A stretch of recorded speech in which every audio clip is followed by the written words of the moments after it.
February 14, 1943. The arid, wind-swept plains near Sidi Bouzid, Tunisia. Grit coats the lips of Staff Sergeant Clarence Red Miller as he stands high in the commander's hatch of his M4 Sherman. The distinct, metallic clatter of the tracks chewing through the rocky desert floor vibrates through the soles of his boots, a reassuring rhythm that usually lulls the crew into a sense of rhythmic security. To his left and right, the other tanks of the 1st Armoured Division fan out like steel beetles across the horizon, their olive-drab paint baking under the merciless North African sun. Miller adjusts his goggles, squinting through the heat haze shimmering off the sand, looking for the telltale dust plumes of Rommel's panzer divisions. This is the first real test for Miller and his crew, and confidence is running dangerously high inside the cast steel hull of their machine. They believe they are invincible because the M4 Sherman is a marvel of modern American engineering compared to the riveted monstrosities they trained on back in the States. Its 75mm main gun feels powerful enough to punch a hole through anything the Germans can throw at them, and its sloped frontal armor seems impenetrable. The crew jokes over the intercom, dismissing the rumors of a new German heavy tank as spook stories invented by fearful infantrymen. They trust their tank, affectionately named Blockbuster, to carry them all the way to the Mediterranean coast without a scratch. The illusion of invincibility shatters in a fraction of a second, accompanied by a sound that defies the natural order of the battlefield. There is no warning whistle of an incoming shell, only a thunderous, metallic crack that splits the air like a lightning strike, 200 yards to Miller's left. The lead Sherman in the formation violently shudders as an invisible sledgehammer slams into its turret. A split second later, a catastrophic explosion rips the turret from its ring, sending tons of steel cartwheeling into the air atop a pillar of black, oily smoke. Miller freezes, his mind racing to comprehend what weapon could inflict such instant, total violence from beyond visual range. Contact front traverse right. Miller screams into his throat microphone, dropping down into the safety of the turret and slamming the hatch shut above him. The interior of the tank instantly transforms into a claustrophobic cage of noise and smell, reeking of cordite and sweat. His gunner, Corporal Higgins, frantically spins the traverse wheel, his eyes glued to the periscope as he hunts for a target. But there is nothing out there but scrub brush and rocks.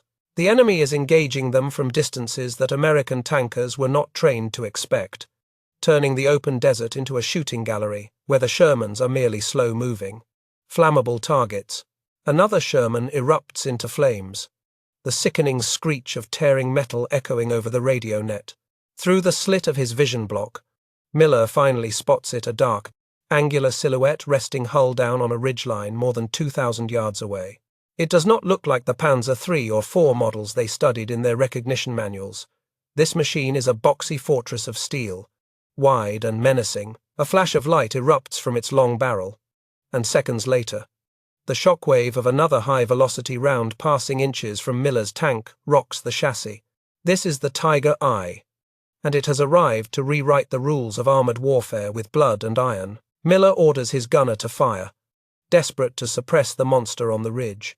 The 75mm gun of the Sherman roars, the breech recoiling violently into the fighting compartment and ejecting a smoking brass casing onto the floor. They watch the tracer arc through the sky, covering the mile-long distance, and strike the German tank squarely on the frontal plate. But there is no explosion, no fire, and no penetration. The American shell simply shatters against the face-hardened German steel like a glass bottle thrown against a brick wall. The Tiger does not even bother to move. It slowly rotates its turret, bringing the deadly 88mm gun to bear on Miller's position. The engagement near Sidi Bouzid becomes a slaughter rather than a battle, marking a traumatic turning point for the American armored forces. The Sherman crews realize with dawning horror that they are outgunned and outranged by a margin that bravery cannot bridge. The Tiger I, technically designated as the Panzerkampfwagen VIs, was designed specifically to dominate the open steppes of the Eastern Front. But here in Tunisia, it finds plenty of prey among the inexperienced Americans.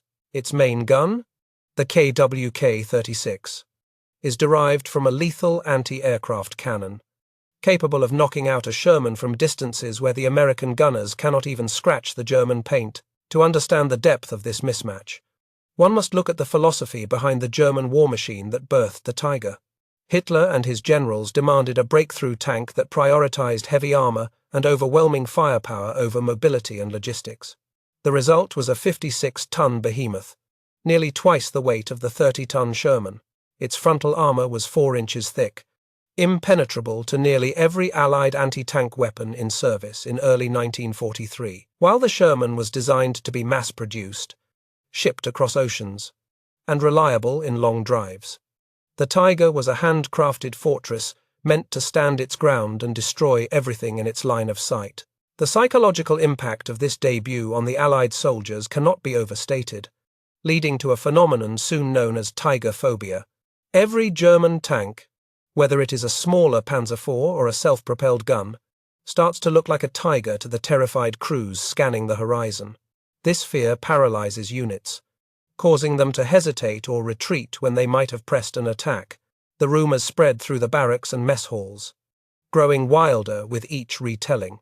Men whisper that the Tiger is indestructible, that its shells can pass through one tank and kill another behind it, and that the only way to stop one is to call in a battleship barrage or a squadron of heavy bombers. Back in the turret of Blockbuster, Miller realizes that standing and fighting is a death sentence.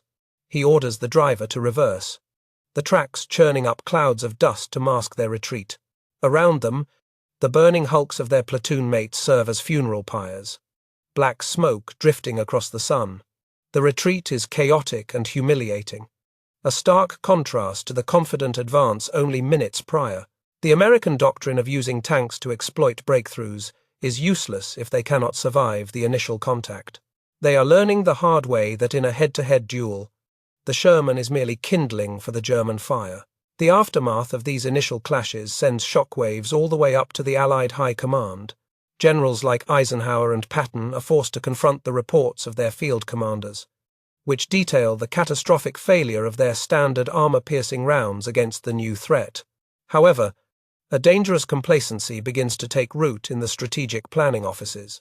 Intelligence officers argue that the Tiger is a rare beast, difficult to manufacture and hard to transport. They calculate that for every Tiger on the battlefield, the Allies can field dozens of Shermans. This reliance on numerical superiority becomes a cold calculus that trades American lives for German steel. Despite the shock, the Sherman itself is not a bad tank, in fact, against the majority of German forces. It remains superior in reliability and speed. The M4 boasts a gyrostabilizer that allows for accurate fire while moving, a feature the Germans lack, and its automotive components are rugged enough to cross the desert without constant breakdowns. However, the Tiger negates these advantages by forcing the engagement to happen at long range. The German heavy tank doctrine relies on sitting back and picking off targets before the enemy can close the distance to use their mobility. It is a sniper's war, and the Americans have brought a pistol to a rifle fight. As night falls over the Tunisian desert, the survivors of Miller's platoon huddle around a small stove, their faces smeared with grease and exhaustion. The silence of the desert is heavy, punctuated only by the distant rumble of German engines repositioning for the next day's hunt. The letters they write home that night are careful not to mention the terror they felt, knowing the censors would black out the details anyway. But the knowledge sits heavy in their guts. The war has changed. They are no longer the hunters chasing a retreating enemy.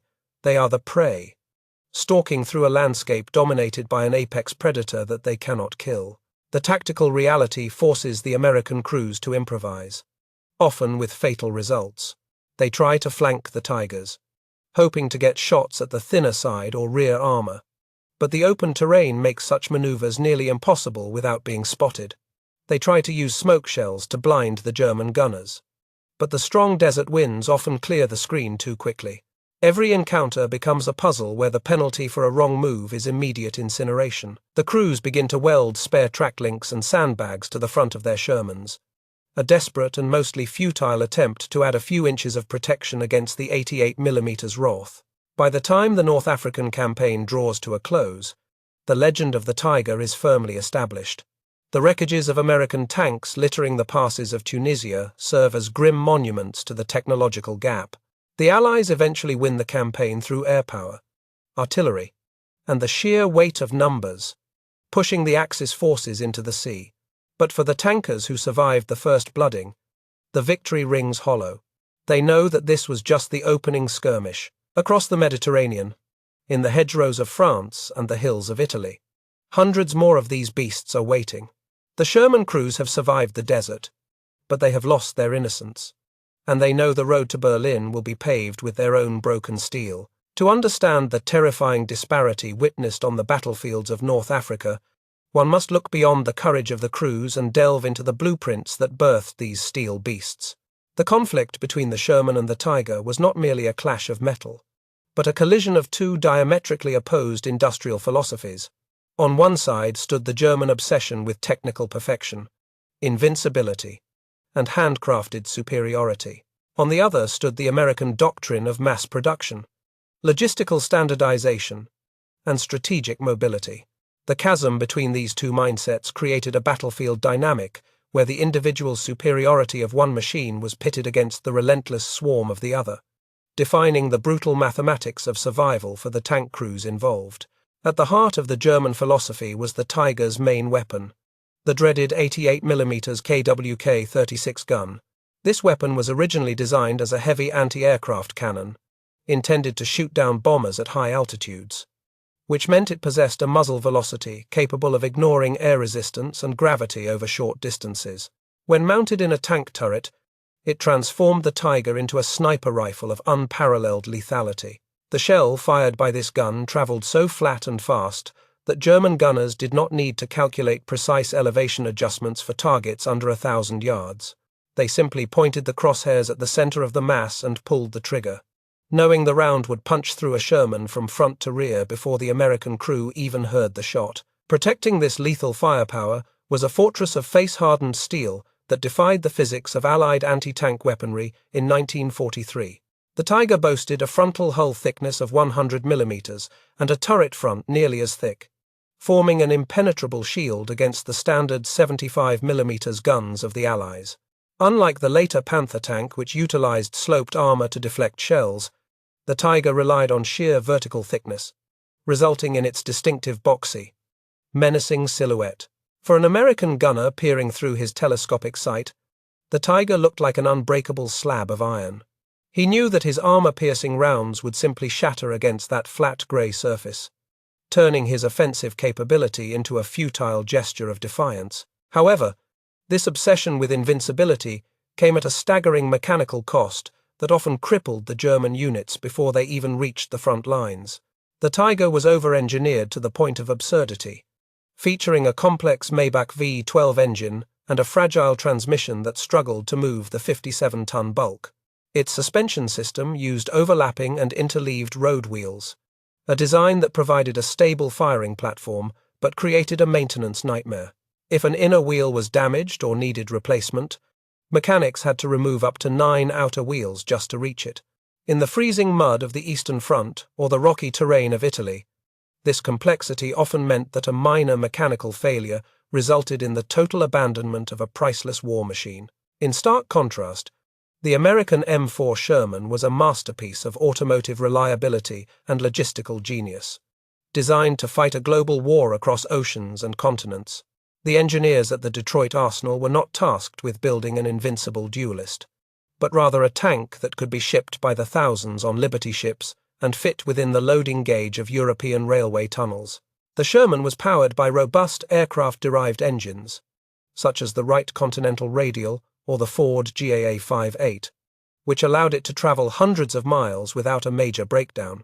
While a Tiger battalion might lose half its strength to mechanical attrition during a 50-mile road march, a Sherman division could drive across a country and arrive ready to fight. Despite its automotive excellence, the Sherman suffered from a fatal flaw in its internal layout that earned it a grim reputation among its crews.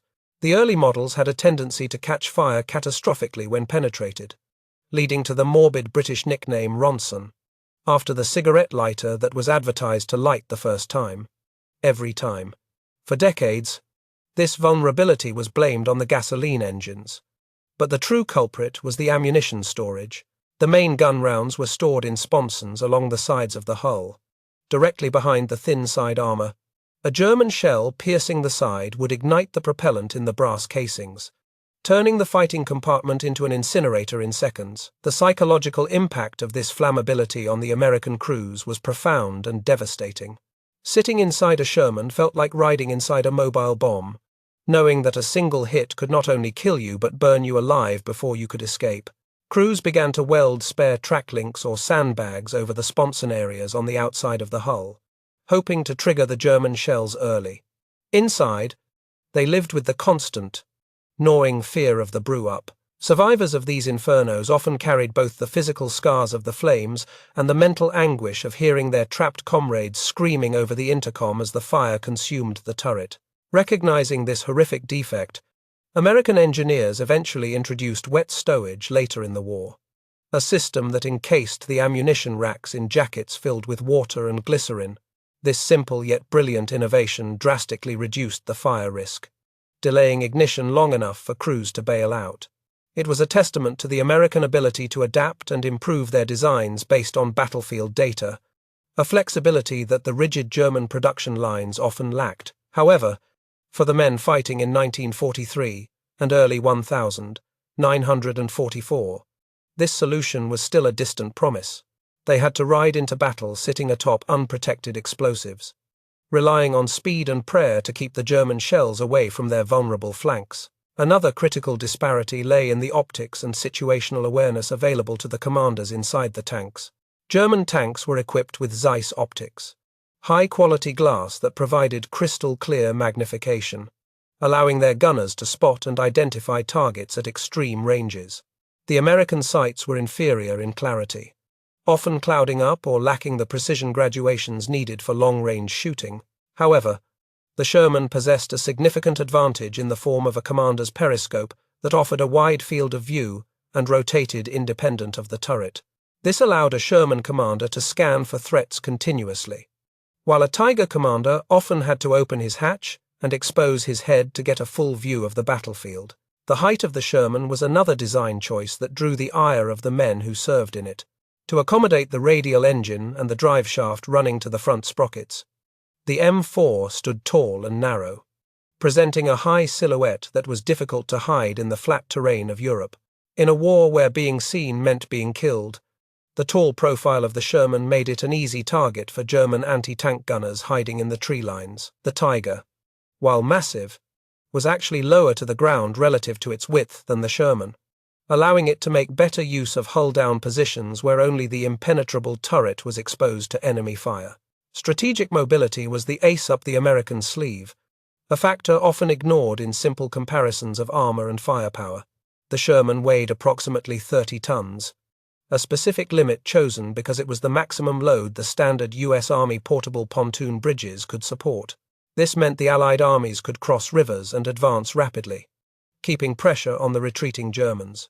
The Tiger, at nearly 60 tons, was too heavy for most European bridges.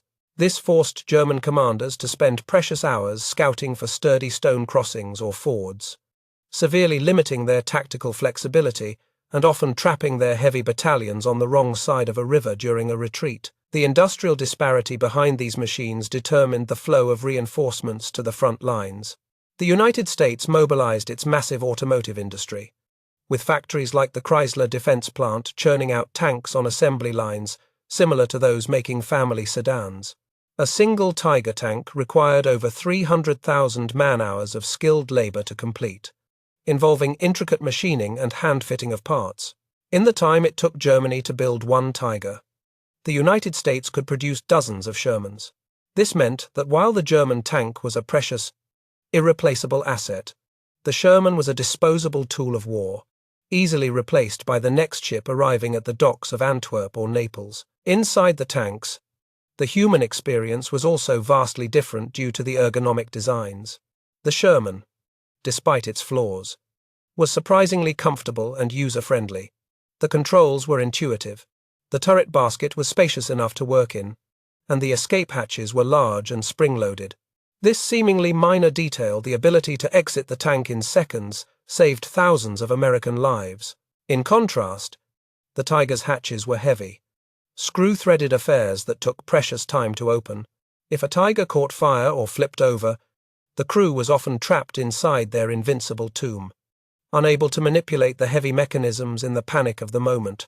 The gun stabilization system of the Sherman was a piece of technology that was years ahead of its time, theoretically allowing the tank to fire accurately while moving. The Westinghouse gyrostabilizer kept the gun level as the tank pitched over rough terrain, while many crews disabled it because they lacked the training to maintain it properly. Those who mastered it possessed a unique advantage. They could advance and fire, suppressing the enemy and closing the distance, while the Germans had to come to a complete halt to aim their guns. This capability hinted at the future of mobile warfare, even if it was underutilized in the desperate struggles of the mid-war period. Ultimately, the technical chasm between the Sherman and the Tiger represented a gamble by the Allied High Command. They wagered that a reliable, transportable, and numerous medium tank would win the war, even if it could not win a one-on-one duel against the German heavyweights. It was a cold, strategic calculation that accepted high casualty rates among tank crews as the price of victory. For the men on the ground, however, this strategy was a bitter pill to swallow. They were the ones who had to close the distance against a superior enemy, armed with the knowledge that their survival depended not on their armor, but on their ability to outmaneuver a beast designed to destroy them.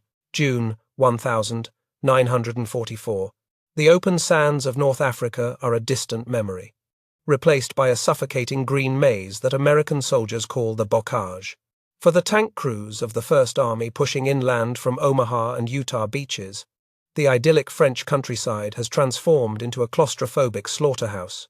This is not the tank country they were trained for in the deserts of California or the plains of Texas. The terrain is a patchwork of small fields divided by ancient earthen banks, some topped with thick, tangled hedgerows that rise 10 to 15 feet into the air. These natural fortifications, built by Norman farmers over centuries to keep cattle in, now serve a much darker purpose. They keep the Americans out and the Germans invisible. The strategic mobility of the Sherman, its greatest asset in the open field, is rendered utterly useless in this leafy labyrinth. A tank platoon cannot maneuver, flank, or charge. It is confined to the sunken lanes that wind between the fields. Effectively trapped in deep earthen trenches, Lieutenant Frank Carver of the 3rd Armored Division feels the walls closing in as his column inches forward near Saint-Lô. Visibility is reduced to the next bend in the road, rarely more than 50 yards ahead. The foliage scrapes against the steel hull, a constant scratching noise that masks the deep, guttural rumble of a heavy engine starting up behind the thick vegetation just 1 field away. In this environment, the Tiger I is no longer a long-range sniper. It is a silent assassin lying in wait at point-blank range. German commanders, realizing they cannot match the Allied air superiority or numerical strength in open battle, dig their heavy tanks into the hedgerows. They camouflage the Tigers with branches and netting until the massive machines disappear into the greenery. A Tiger can sit motionless for hours, its engine off, the crew listening to the approaching clatter of the American tracks. When the lead Sherman pokes its nose around the corner or tries to breach a hedge, the German gunner has a shot from less than 200 yards. At this distance, the 88mm shell does not just penetrate, it obliterates. The nightmare for Carver's platoon begins with a sudden, deafening crack that sounds like the world splitting open. The lead Sherman, commanded by a sergeant from Ohio, stops dead as a high-velocity round smashes through the transmission housing. There is no smoke at first, just the violent halt of 30 tons of steel, followed by the screams of men trying to scramble out of the hatches. Carver frantically scans the hedgerow to his right, but the vegetation is so dense he sees nothing. The Tiger is practically on top of them, yet it remains a ghost. The ambush is the preferred tactic of the elite SS Panzer divisions defending this sector, and they execute it with ruthless efficiency. Panic sets in quickly when the crews realize they cannot traverse their turrets. The sunken lanes are so narrow that the long barrel of the 75mm gun often gets foul of the earthen banks if the gunner tries to swing left or right. The Shermans are effectively straitjacketed, their guns pointing uselessly forward while the enemy fires from the flanks. Reversing is a slow, agonizing process, often blocked by the burning wreck of the lead tank. This creates a terrifying traffic jam of armor where the men in the rear tanks can do nothing but wait for their turn to be targeted, listening to the destruction of their friends over the radio net. To combat this tactical paralysis, American ingenuity births a strange and ugly invention known as the Rhino. Sergeant Curtis Cullen, a welder from the 2nd Armored Division, fashions large, tusk-like prongs from the steel beach obstacles the Germans had left on the sands of Normandy. Welded to the front of the Sherman, these prongs allow the tank to plow straight through the earthen banks rather than climbing over them. This prevents the tank from exposing its thin belly armor to anti-tank fire as it crests the hedge, while the Rhino restores some mobility, allowing Shermans to cut through fields rather than sticking to the roads. It does nothing to solve the disparity in firepower. Even with the Rhino device, breaking through a hedgerow is a heart-stopping gamble. The driver revs the engine, slamming the tank into the wall of earth and roots. The Sherman shudders, the tracks spinning and tearing at the soil, until it bursts through the vegetation into the next field. For a few seconds, the crew is blind, debris raining down on the periscopes. When the vision blocks finally clear, they might find an empty pasture, or they might find themselves staring down the muzzle of a dug-in tiger waiting on the opposite side. It is a deadly game of peekaboo where the loser pays with his life, and the stress creates a permanent state of adrenaline exhaustion known as bocage fever. The Germans capitalize on the fear the tiger inspires, often holding up entire American battalions with a single tank. The most infamous example of this dominance occurred just weeks earlier at Villers-Bocage, where the German ace Michael Wittmann single-handedly destroyed a massive column of British armor. Stories of that massacre filter down to the American lines, reinforcing the belief that the tiger is invincible in close quarters. Every shadow looks like a tiger. Every dark shape in the bushes threatens death. American crews begin to fire blindly into the hedgerows, spraying machine gun fire and high-explosive shells at suspicious clumps of trees, desperate to trigger an ambush before they walk into it. Combined arms warfare becomes the only way to survive, forcing a reluctant marriage between the tankers and the infantry. The GIs on foot have to walk ahead of the tanks, acting as human eyes for the blinded metal giants. They creep along the hedgerows, checking for hidden anti-tank guns and spotting the camouflaged tigers. A primitive communication system is improvised. A field telephone is strapped to the back of the Sherman, allowing an infantry sergeant to talk directly to the tank commander inside. Tank 30 yards right. Behind the barn becomes the lifeline that saves the crew. Without the infantry, the Sherman in the bocage is a deaf and blind beast, easily hunted. The physical toll on the crews inside the tanks during the Normandy campaign is horrendous. The summer heat turns the interior of the Sherman into an oven, with temperatures soaring well over 100 degrees. The air is thick with the smell of gasoline, sweat, and propellant fumes. Men fight in their undershirts, their skin slick with grime, eyes red from lack of sleep. They eat their rations cold inside the turret. Too afraid of mortar fire to exit the vehicle, they urinate into empty shell casings and toss them out the pistol port. The tank becomes their home, their fortress, and potentially their coffin, all rolled into one cramped steel box, desperate for protection. The crews ignore General Patton's strict orders against unauthorized modifications and begin to up-armor their tanks. They pile sandbags on the front glacis plate and weld spare track links to the turret sides. Some crews even pour concrete onto the front of their hulls, creating a crude, heavy barrier, while ballistics tests would later prove that these additions offered little protection against the 88mm shell and actually put more strain on the suspension and transmission. The psychological benefit is immense. It gives the men a sliver of hope that maybe, just maybe, the next shell will bounce off. The German defense is not static. They employ a roving defense within the hedgerow grid. A tiger will fire 2 or 3 shots, destroy an American tank, and then immediately reverse into a prepared escape route to a new firing position. This shoot and scoot tactic makes it incredibly difficult for American artillery to pin them down.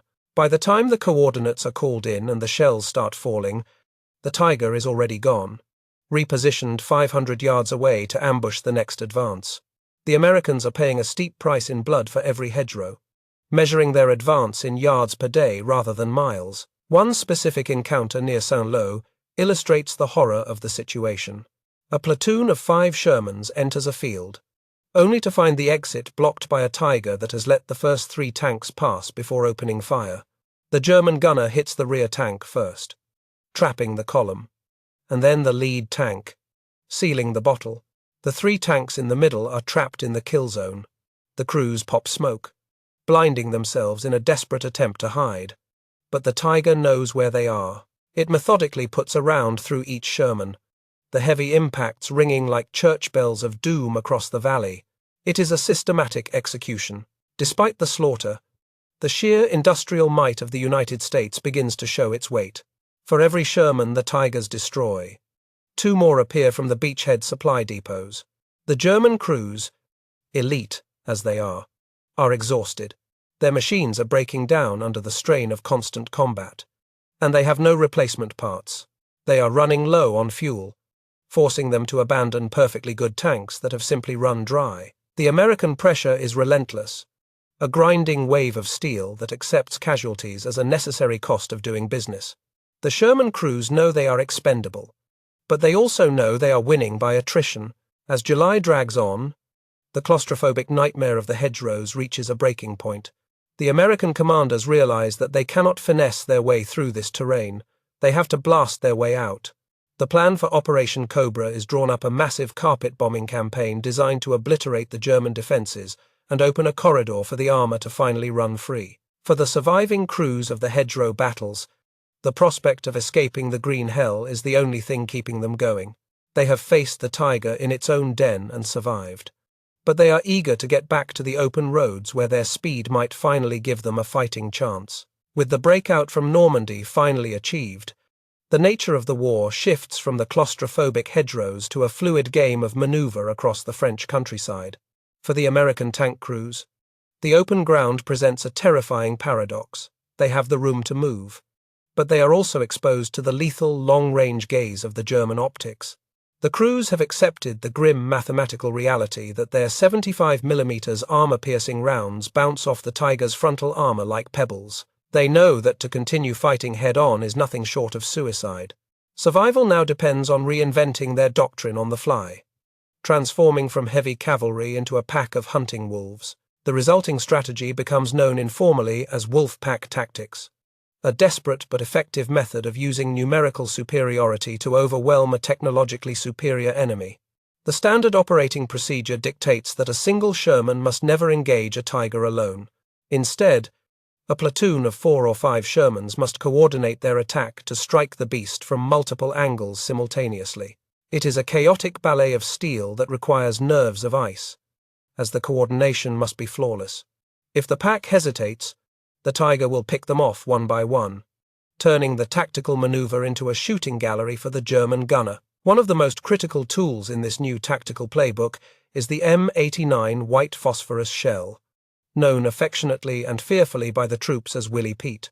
While technically designed for creating smoke screens or marking targets for artillery, American crews discover it is a potent psychological weapon against heavy armor. When an armor-piercing round fails, a gunner can fire a WP shell directly into the face of the Tiger. The shell bursts on impact, splashing burning phosphorus over the vision blocks and sensors. The brilliant white smoke blinds the German optics instantly, forcing the Tiger commander to button up or risk being burned by the chemical fire. Beyond the blinding effect, the white phosphorus creates a terrifying environment for the German crew trapped inside their steel fortress. The Tiger's ventilation system, designed to suck out propellant fumes from the main gun, often pulls the acrid, choking smoke of the burning phosphorus into the fighting compartment. The panic caused by the inability to breathe and the loss of visibility often compels inexperienced German crews to abandon a perfectly functional tank. For the Sherman crews, this is a dirty way to fight. But in a war of annihilation where the enemy holds all the cards, fairness is a luxury they cannot afford. However, smoke alone does not kill a Tiger, and eventually, the pack must move in for the kill shot. This leads to the most dangerous assignment in the armored corps playing the role of the bait. One Sherman must expose itself intentionally to draw the attention of the Tiger's 88mm gun. The commander of the bait tank must possess a suicidal level of bravery, driving his tank into the open to taunt the German gunner. He relies on his driver to keep the tank moving erratically, zigzagging to spoil the enemy's aim, praying that the German turret rotates toward him and exposes its side to his platoon mates. While the Tiger is fixated on the distraction, the other members of the Wolf Pack push their Ford GAA engines to the limit, flanking wide to the left and right. The Sherman's superior speed and turret rotation speed finally come into play here. They race through the tree lines or behind farmhouses, desperately trying to close the distance to under 500 yards. The goal is to get behind the Tiger, where the armor is significantly thinner and the engine exhaust vents offer a vulnerability. It is a race against time, for the Tiger commander will inevitably realize the trap and try to rotate his hull to face the new threats. Inside the flanking Shermans, the tension is palpable as the commanders scream directions to their drivers over the roar of the engines and the static of the radio. They watch the slow rotation of the Tiger's turret with a mix of dread and anticipation. If they are too slow, the 88mm gun will swing around and swat them like flies. If they move too fast, they might throw a track and become sitting ducks. The coordination requires constant radio chatter, a lifeline of voices guiding each other into position. Move left. Move left. He's looking at Baker 3. Go now. Go now. When the flankers finally achieve a firing solution, the discipline of the gunners is tested to its breaking point. They have learned from bitter experience that panic fire is wasted fire. They must aim for specific weak points: the flat plate of the side hull above the road wheels, the rear engine deck, or the turret ring.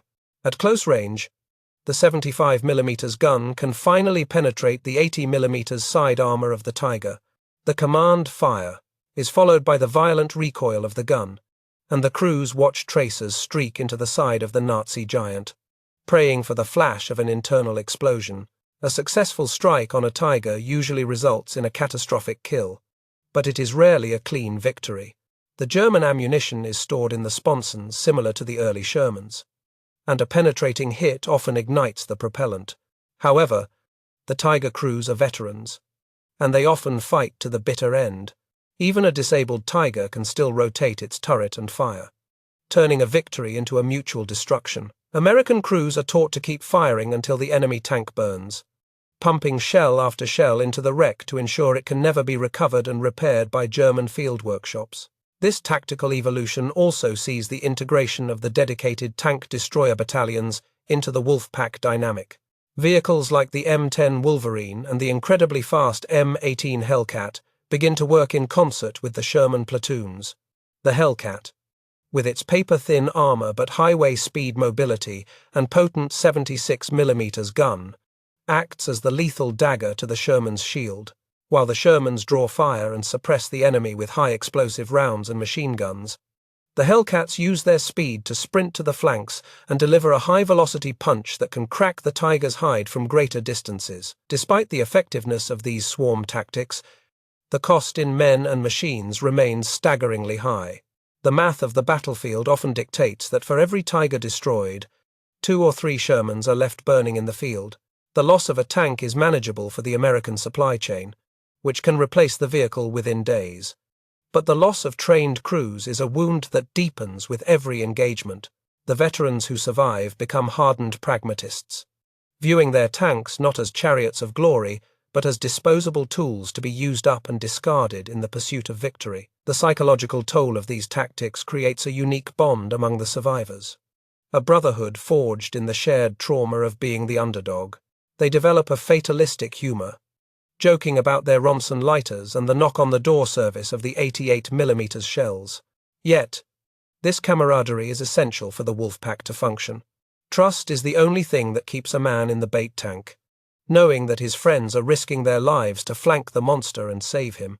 Without that absolute trust, the formation would crumble, and the Tiger would reign supreme once again. As the Allied armies push closer to the German border, the terrain changes again, becoming more urban and industrialized, which presents new opportunities and dangers for the wolf packs. In the narrow streets of French and Belgian villages, the Tiger's long barrel becomes a liability, limiting its ability to traverse. The Shermans, shorter and more agile, can dart between buildings, conducting lethal games of cat and mouse in the rubble. Here, the infantry becomes even more crucial, acting as the eyes of the pack, spotting the ambushers before the tanks roll into the kill zone. The myth of air support often overshadows the reality of these tank duels. While soldiers on the ground love to see the P-47 Thunderbolts and Hawker Typhoons diving on German columns, studies later show that rockets and bombs rarely hit tanks directly. The true value of air power lies in disruption and morale. The sight of Allied fighter bombers forces the German Tigers to hide in the forests during the daylight hours, stripping them of their mobility and allowing the American wolf packs to dictate the time and place of the engagement. The Tigers are forced to become static pillboxes, formidable but isolated. By late 1944, the American tanker has evolved from a naive recruit trusting in his machine to a cunning warrior trusting in his wits. He knows his tank is inferior in a straight fight, so he refuses to fight fair. He uses speed, smoke, numbers, and terrain to cheat death. He has learned that the Tiger is a terrifying machine, but it is operated by men who can be blinded, flanked, and killed. The beast is no longer invincible. It is simply big game, and the hunters have learned how to bring it down, even if they have to bleed to do it. By the late summer of 1944, the desperate pleas of the tank crews fighting in France finally began to yield tangible results in the form of firepower. For years, Allied commanders had operated under the delusion that the 75mm general-purpose gun was sufficient for the war in Europe, believing that tank destroyers would handle the heavy German armor. The hedgerows of Normandy shattered this doctrine, proving that waiting for specialized tank destroyers to arrive while a Tiger dismantled a Sherman platoon was a recipe for defeat. The cry went out for a big gun, something that could punch back against the heavy cats of the Wehrmacht. The British were the first to answer this call with a weapon of terrifying potency, the Sherman Firefly. The Firefly was born from a marriage of desperation and ingenuity, representing the British refusal to accept the technical inferiority of their Lend-Lease tanks. They took the standard M4 Sherman chassis and decided to cram their massive 17-pounder anti-tank gun into its turret. This was an engineering nightmare, as the 17-pounder was physically too large and had a recoil too violent for the cramped interior of the medium tank. To make it fit, they had to cut a hole in the back of the turret to weld on an armored box for the radio, allowing the gun's breech to recoil further back. It was a crude, uncomfortable, and makeshift solution, but it possessed one undeniable virtue. It worked. Inside the Firefly, the conditions for the crew were even worse than in a standard Sherman, bordering on the intolerable during combat. The loader was forced to work in a contorted position, wrestling with shells that were significantly longer and heavier than the standard 75mm rounds. The huge breech block of the gun effectively split the turret in half, isolating the commander and gunner from the loader. When the gun fired, the concussion was immense, shaking dust loose from every crevice and filling the small compartment with noxious fumes. Yet, despite the discomfort, British and Canadian crews loved the machine because it gave them the one thing they craved most, the ability to kill a Tiger from the front. The 17-pounder gun fired a standard armor-piercing capped APCBC round that could penetrate the Tiger's frontal armor at ranges over 1,000 yards. However, its true lethality lay in the armor-piercing discarding Sabo APDS round. This sophisticated projectile featured a smaller, dense tungsten penetrator wrapped in a light outer casing that fell away after leaving the barrel. The result was a projectile traveling at incredible speeds, capable of slicing through the thickest German steel like a hot knife through butter. For the first time, the Tiger crews looked out of their vision blocks and felt a twinge of the fear they had inflicted on others for so long. The Germans quickly identified the threat posed by these long-nosed Shermans and adjusted their targeting priorities accordingly. Intelligence briefings instructed Tiger commanders to scan the Allied formations specifically for the long barrels of the Fireflies and destroy them first. In response, British crews began to employ clever visual tricks to disguise their lethal nature. They painted the outer half of the long barrel with a counter-shading pattern of white and blue to make it appear shorter, hoping to blend in with the standard 75mm Shermans. This deadly game of hide-and-seek became a standard feature of engagements, with the Firefly lurking in the back until the moment was right to deliver the killing blow. While the British fielded the Firefly, the Americans were rolling out their own solution, the 76mm M1 gun. This weapon had been delayed for nearly 2 years by bureaucratic infighting and the stubborn resistance of Lieutenant General Leslie McNair, who argued that the heavier gun was unnecessary and would shorten the barrel life. It took the shock of the Normandy encounters to force the Army ground forces to release the weapon to the front lines. The 76mm gun was a significant improvement over the 75mm, offering higher muzzle velocity and better penetration. But it was not the absolute hammer that the British 17-pounder was. The arrival of the 76mm Shermans, often distinguished by their longer barrels and T-23 turrets, changed the tactical calculus for the American platoons. They could now penetrate the frontal armor of a Panzer IV with ease and could threaten the sides of a Tiger from much greater distances. However, against the thick frontal plate of the Tiger I, the standard 76mm ammunition still struggled at combat ranges. To compensate for this, American industry developed high-velocity armor-piercing HVAP ammunition, which used a tungsten core similar to the British sabot rounds. These silver bullets were highly coveted by the crews, but they were in critically short supply. The shortage of tungsten, a strategic metal also needed for machine tools to build aircraft engines, meant that the average tank crew might only receive 2 or 3 rounds of HVAP per month. Tank commanders treated these shells like gold bullion, hoarding them in secret racks and forbidding their gunners from using them on anything less than a Tiger or a Panther. The instruction was clear: do not fire the silver bullet until you see the whites of the commander's eyes. This scarcity meant that while the 76mm gun was a step up, the American crews often found themselves still searching for flank shots, unable to rely on brute force alone. Despite the limitations, the upgraded armament coincided with the introduction of a better platform, the M4 A3E8, known legendary as the Easy 8.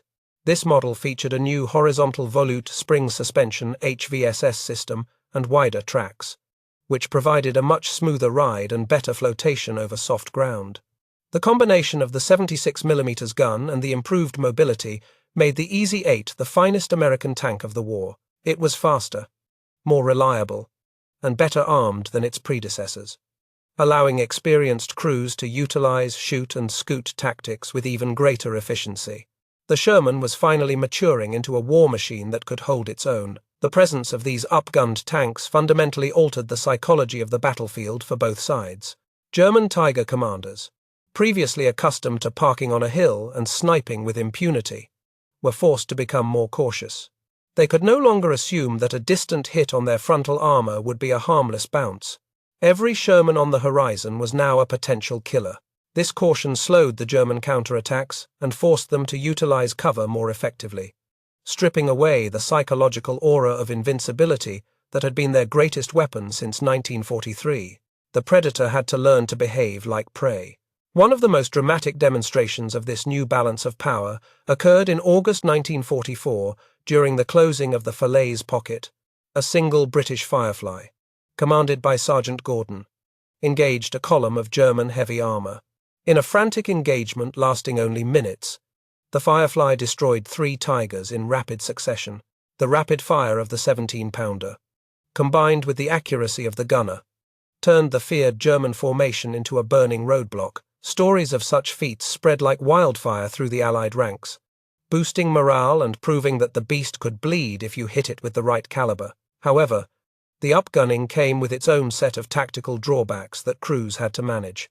The high-velocity guns created a massive muzzle blast that kicked up huge clouds of dust and debris, often obscuring the target after the first shot. This obscuration meant that the gunner could not sense the fall of the shot to make corrections. Commanders had to position their tanks carefully, avoiding dry dirt patches, or train their drivers to shift position immediately after firing. The long barrels also made the tanks nose-heavy and more difficult to maneuver in the tight confines of French villages, where the barrel could easily snag on a building corner or a telephone pole. The transition to the 76mm and 17-pounder guns also signaled a shift in the philosophy of the American war effort. The initial idea of tanks merely supporting infantry and exploiting breakthroughs was quietly discarded in favor of a reality where tanks had to fight other tanks. The specialized tank destroyer doctrine was proving too slow and reactive for the pace of the advance across France. The Sherman was being forced to evolve into a main battle tank, a jack-of-all-trades that had to do everything from blasting bunkers to dueling Tigers. It was an imperfect evolution, but a necessary one. As the Allied armies approached the German border in the winter of 1944, the technological gap had narrowed, but it had not closed. The Germans were introducing even heavier monsters, like the King Tiger with its sloping armor and even bigger gun. Yet, the Sherman crews no longer felt helpless. They had their Willie Pete, their wolf pack tactics. And now, finally, they had guns that could punch holes in steel. The days of the tin can bouncing shells off the German giants were ending. The fight was still unfair, and the Sherman was still vulnerable. But for the first time, the American tanker entered the battle, knowing he had a fighting chance to kill the enemy before the enemy killed him. The introduction of the Firefly and the 76mm marked the beginning of the end for the Tiger's dominance. It was a victory of logistics and adaptation. The Allies could not build a better tank in time, so they modified the one they had. They took a chassis designed in 1941 and pushed it to the absolute limit of its engineering potential. It was a stopgap measure, a patch on a bleeding wound, but it was enough to keep the drive to Berlin alive. The Sherman had grown teeth, and as the winter snows began to fall, it was ready to bite back. December 16, 1944. The Ardennes Forest, Belgium. The temperature has plummeted well below freezing, turning the dense pine woods into a white, misty tomb. On the horizon, the ground trembles with a seismic rhythm that veteran American soldiers instantly recognize. Though they pray they are wrong, it is the sound of the last great gamble of the Third Reich, a massive armored counteroffensive designed to split the Allied armies and capture the port of Antwerp. Spearheading this desperate charge are the heavy panzer battalions, equipped with the Tiger II, also known as the King Tiger. This 70-ton Leviathan is the ultimate evolution of the German heavy tank philosophy, boasting thicker, sloped armor and an even longer 88mm gun than its predecessor. For the American troops shivering in their foxholes, the initial sight of these steel monsters emerging from the fog is the stuff of nightmares. The King Tiger seems impervious to everything, shrugging off bazooka rounds and tank shells like hail on a tin roof. However, as the Battle of the Bulge unfolds, the true nature of the conflict reveals itself. It is no longer just a battle of ballistics and armor thickness, it is a battle of logistics and industrial endurance. The Germans have fielded the most powerful tank in the world, but they have launched it into a winter offensive with a supply line that is already collapsing under the weight of Allied bombing campaigns. The geography of the Ardennes quickly becomes a greater enemy to the Tiger than the American Sherman. The narrow, winding roads of the Belgian forest were never designed to accommodate vehicles the width of a small house. The massive tracks of the King Tigers churn the snow-covered dirt roads into deep pits of icy mud. The lead tanks often slide off the icy shoulders, bogging down hopelessly in ditches. When a 70-ton tank gets stuck, it blocks the entire column behind it, creating a traffic jam of armor that stretches for miles. The American strategy shifts from dueling the tanks to targeting the road network, blowing up bridges and creating choke points that paralyze the German advance. The mechanical fragility of the German heavy tanks reaches a crisis point in the freezing conditions. The complex interleaved road wheels of the Tiger family, which were a maintenance headache in the summer, become a disaster in the winter. Mud and snow pack in between the wheels during the day and freeze solid at night when the tanks stop. In the morning, the crews wake up to find their suspension frozen into a solid block of ice. They have to use blowtorches and crowbars to chip the ice away before the tank can move, wasting precious hours while American aircraft begin to prowl the skies above the clearing mist. Fuel becomes the lifeblood that bleeds out of the German offensive. The Maybach engines powering the Tigers are thirsty beasts, consuming gallons of gasoline just to idle. As the German columns push deeper into Allied territory, their fuel trucks are relentlessly hunted by American fighter bombers like the P-47 Thunderbolt. Without fuel, the most fearsome tank in the world is nothing more than a static pillbox. Radio chatter intercepts reveal the growing desperation of the German commanders, who beg for fuel drops that never come. The offensive, which began with the roar of engines, begins to sputter and die in the silence of the snowy forest. In stark contrast, the American logistical machine is a relentless juggernaut that refuses to stop. Behind the front lines, the U.S. Army Ordnance Corps operates a system of recovery and repair that is nothing short of miraculous. While a damaged Tiger is often a total write-off due to the lack of spare parts and specialized recovery vehicles, a damaged Sherman is simply a puzzle waiting to be solved. American recovery crews, driving powerful M26 Dragon wagons, brave the artillery fire to winch disabled Shermans off the battlefield and drag them back to the mobile repair depots established in barns and factories just miles behind the front. Inside these repair depots, the scene is one of organized industrial chaos. Mechanics work in shifts around the clock, their breath steaming in the cold air, welding torches sparking like fireworks. The standardization of the Sherman pays off in dividends here. If a tank has a blown engine but a good turret, and another has a destroyed turret but a good engine, the mechanics simply swap the parts. They cannibalize the wrecks, creating Frankenstein tanks that are patched together from the bones of the fallen. A Sherman that was knocked out on Tuesday can be repaired, repainted, and sent back to the front line by Thursday, fully crewed and loaded with ammunition. This ability to recycle machines has a devastating psychological effect on the German troops. They fight hard to destroy a platoon of Shermans, expending their precious ammunition and risking their lives. They watch the American tanks burn and believe they have won the sector. Yet, 2 days later, they look out and see another platoon of Shermans advancing over the same hill. It feels like fighting a hydra, cut off one head, and 2 more appear. The realization settles in that they cannot kill the American tanks fast enough to matter. The industrial output of Detroit and the logistical genius of the supply chain have made the Sherman immortal in a way the Tiger can never be. One specific incident near the town of La Gleize epitomizes the tragedy of the German heavy armor.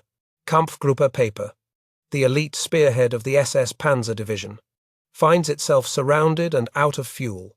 They have some of the most powerful tanks ever built, King Tigers that have barely been scratched by enemy fire. Yet, the gauges are empty. Colonel Paper is forced to make the humiliating decision to abandon the vehicles. The crews rig explosive charges to the breeches of the guns and the engine blocks. Destroying their own invincible machines to prevent capture, they retreat on foot through the snow, leaving behind a graveyard of steel giants that were defeated not by enemy fire, but by an empty gas tank. Meanwhile, the American crews are receiving upgrades even in the midst of battle. The supply depots are not just repairing tanks, they are up-armoring them. Influenced by the undeniable success of the jumbo assault tanks, field workshops begin welding extra plates of steel cut from destroyed Panthers onto the front of Shermans. They pour concrete into the gaps, pile sandbags, and weld spare track links to every available surface. While the engineers back in the States frown upon these unauthorized modifications, the supply chain provides the materials without question. The American system empowers the soldier to adapt, whereas the German system is paralyzed by its own rigid standards. The reliability of the Sherman's powertrain in these conditions cannot be overstated. The Ford GAA Vive 8 engine and the air-cooled radial engines are rugged and simple to maintain compared to the German high-performance machinery. When an American engine fails, a replacement crate arrives on a truck, and a hoist lifts the old one out and drops the new one in within 4 hours. A similar engine change on a Tiger requires a heavy crane, a specialized workshop, and days of labor luxuries that do not exist in a retreating army. The Sherman wins the winter war because it starts when the key is turned, every single time. As the skies clear in late December, the full weight of American air power joins the logistical battle. The Luftwaffe, having spent its last reserves in a futile attempt to support the offensive, is swept from the skies. Now, the roads are filled with the burning skeletons of the German supply columns. The Tigers, hidden in the tree lines, are isolated and alone. They have no fuel to move, no ammunition to fire, and no hope of rescue. The crews, once the arrogant hunters of the steppes, are now freezing. Hungry fugitives hiding inside cold steel shells that have become traps. The Battle of the Bulge ends not with a dramatic final duel between a Tiger and a Sherman, but with a whimper of exhaustion. The German armoured reserve is shattered, Abandoning hundreds of heavy tanks across the Ardennes, American salvage teams move in, not to fight, but to tow the trophies away. They inspect the abandoned Tigers and marvel at the engineering, acknowledging the thickness of the armor and the power of the gun, but they also note the leaking gaskets, the broken final drives, and the empty fuel tanks. They realize that the Germans built a magnificent weapon for a duel, but a terrible weapon for a war. The concept of attrition warfare is cruel and unglamorous, but it is the decisive factor of World War II. It treats soldiers and machines as numbers on a ledger. The United States could afford to lose 500 tanks in the Ardennes because 500 more were waiting at the ports. Germany could not afford to lose 50 Tigers. The mathematics of mass production crushed the philosophy of individual superiority. The American tanker, riding in his mass-produced Sherman, was part of a winning system. The German tanker, in his hand-crafted Tiger, was a gladiator in a crumbling arena. By January 1945, the road to the Rhine is open. The snow melts, revealing the rusted hulks of the battle, a testament to the industrial collision. The surviving Sherman crews push forward, their tanks scarred and battered, patched with welds and fresh paint. They are tired, but they are moving. Behind them, the wrecks of the Tigers remain where they stopped, monuments to a failed ideology that prioritized the perfect weapon over the sustainable weapon. The beast has been starved to death, and the tin can, fueled by the endless resources of a mobilized nation, rolls on toward the heart of Germany. March 1945. The grand, jagged skyline of Cologne rises from the mist like the skeleton of a prehistoric beast, battered by years of relentless Allied bombing. Sergeant Frank Hardtack Dawson looks through the periscope of his M4 3E8, watching the twin spires of the famous cathedral loom closer. The Rhine River flows just beyond, the final barrier to the heart of the Third Reich. The war has come full circle. The hunters who stalked the deserts of Africa and the hedgerows of France are now driving through the shattered streets of the enemy's homeland. But the danger has not passed. It has merely condensed into a terrifyingly dense urban nightmare where death hides behind every pile of brick and twisted rebar. The streets of German cities present a tactical environment that negates almost every advantage the tank crews have learned to exploit. There is no room to flank, no open ground to maneuver, and the long sightlines of the countryside are replaced by blind corners. Here, the surviving German Tigers are no longer roaming predators but cornered rats. They are parked in alleyways, buried under rubble, or hidden inside hollowed-out buildings, their 88mm guns covering the intersections. A Tiger in this environment does not need to move. It simply waits for a Sherman to cross the street. The first indication of danger is often the tank next to you exploding into a fireball. The battle for Cologne provides a grim spectacle that will be etched into history by the camera of an embedded signal corpsman. Near the cathedral, a Panther tank, the Tiger's medium-weight cousin, lies in ambush. It puts a shell through a passing Sherman, killing 3 of the crew instantly and sending the survivor scrambling out with a severed leg. The brutality is visceral and immediate. American crews respond, not with finesse, but with overwhelming firepower. They do not just fire at the enemy tank, they fire at the building it is hiding in, bringing the entire structure down on top of the German machine. It is a war of demolition, where the city itself is weaponized against its defenders. By this stage of the war, the mighty Tiger I is an endangered species, its numbers whittled down by mechanical failure, lack of fuel, and combat attrition. The few that remain are often crewed by a mix of hardened veterans and terrified teenagers from the Hitler Youth. The disparity in crew quality becomes glaringly apparent. In one encounter, a Tiger fires wildly, missing a Sherman at point-blank range because the inexperienced gunner panicked. The American crew, battle-hardened survivors of the Battle of the Bulge, calmly returns fire, putting a 76mm shell through the Tiger's turret ring. The once invincible machine is now being operated by children who barely know how to start the engine. While the Tigers are fading, a new threat emerges from the cellars and sewer grates, the Panzerfaust. This disposable, handheld anti-tank weapon gives every German infantryman the power to destroy a Sherman. To combat this, the American tanks begin to resemble traveling fortresses more than vehicles.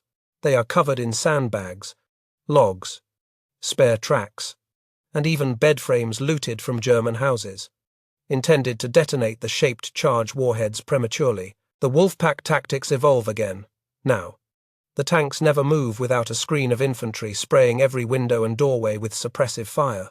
The bond between the tanker and the foot soldier is absolute. Neither can survive the city without the other. As the Allied armies encircle the Ruhr industrial region, capturing the very factories that built the German war machine, the logistical strangulation is complete. American troops wander through the massive Krupp steelworks, staring in awe at the unfinished hulls of Tigers and Panthers sitting on the assembly lines. They see the reality behind the propaganda. The German production was impressive in quality, but pathetic in quantity. For every Tiger chassis sitting half-finished, there are 100 Shermans driving past the factory gates outside. The war was won not on the battlefield of armored duels, but on the assembly lines of Detroit, Pittsburgh, and Chicago. With the end of the war in sight, historians and strategists begin to draft the verdict on the Sherman versus Tiger debate, a controversy that will rage for decades. The popular narrative, fueled by the memoirs of terrified soldiers, paints the Sherman as a death trap and a failure of American engineering. They cite the 5-to-1 ratio, the myth that it took 5 Shermans to kill 1 Tiger. While this statistic reflects the typical size of a U.S. tank platoon engaging a single German heavy tank, it fails to capture the broader strategic reality. The Sherman was never intended to be a duelist. It was an instrument of operational warfare designed to exploit breakthroughs and destroy the enemy's ability to wage war. The true genius of the Sherman lay in its survivability and recoverability, factors often ignored in simple comparisons of armor thickness. Post-war analysis reveals a startling statistic despite the Ronson reputation. American tank crews had a higher survival rate per knocked-out vehicle than their German counterparts in the later years. The Sherman's spring-loaded hatches, spacious interior, and escape floor hatch allowed men to bail out in seconds. A Tiger crew, trapped behind heavy, screw-threaded hatches and often wounded, frequently died inside their burning steel coffins. The American priority on ergonomics meant that while the tank might be lost, the precious, trained crew often lived to fight in another tank the next day. The strategic mobility of the Sherman proved to be the decisive factor that the heavy German tanks could never overcome. A Sherman division could travel 300 miles in 3 days on its own tracks to reinforce a crumbling sector. A Tiger battalion would need to be loaded onto flatbed rail cars if the rails weren't bombed, or risk losing half its strength to breakdowns on the road. In the final drive across Germany, the speed of the Allied advance was so rapid that German units were often overrun before they could even deploy their heavy armor. The Tiger was a bunker that moved. The Sherman was a cavalry charge that never stopped. The arrival of the M26 Pershing in the final months of the war offers a glimpse of what American industry could have produced earlier. The Pershing is a true heavy tank, with a 90mm gun and armor capable of standing up to the Tiger. In the few engagements where Pershings meet Tigers, the playing field is leveled. However, only 20 Pershings see combat before the surrender. They are a footnote. The war is finished by the battered, muddy, upgraded Shermans that have fought their way from the beaches of Normandy. The Easy 8 Sherman, with its 76mm gun and wide tracks, proves to be the ultimate compromise of firepower, protection, and mobility for the European theatre.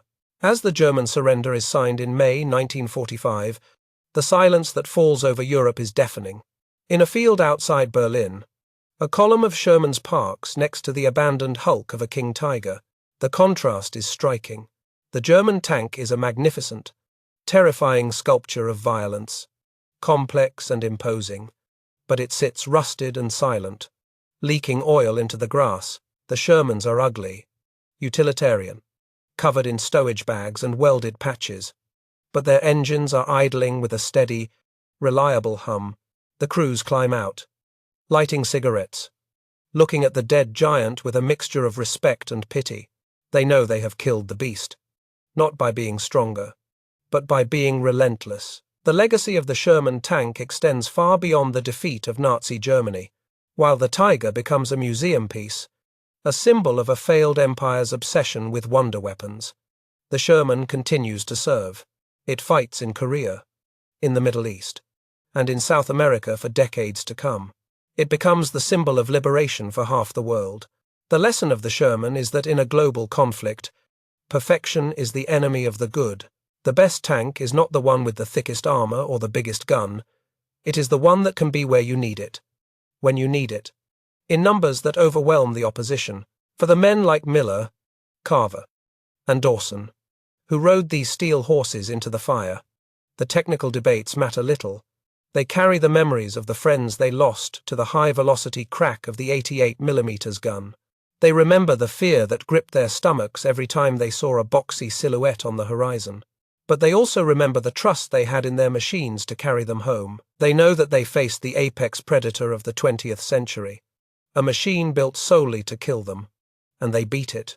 They survived the Tiger by refusing to play its game, forcing the enemy to fight a war of movement and logistics that he could not win. Ultimately, the duel between the Sherman and the Tiger was a clash between two visions of the future. The Tiger represented the old world of knights and champions, where the individual warrior was supreme.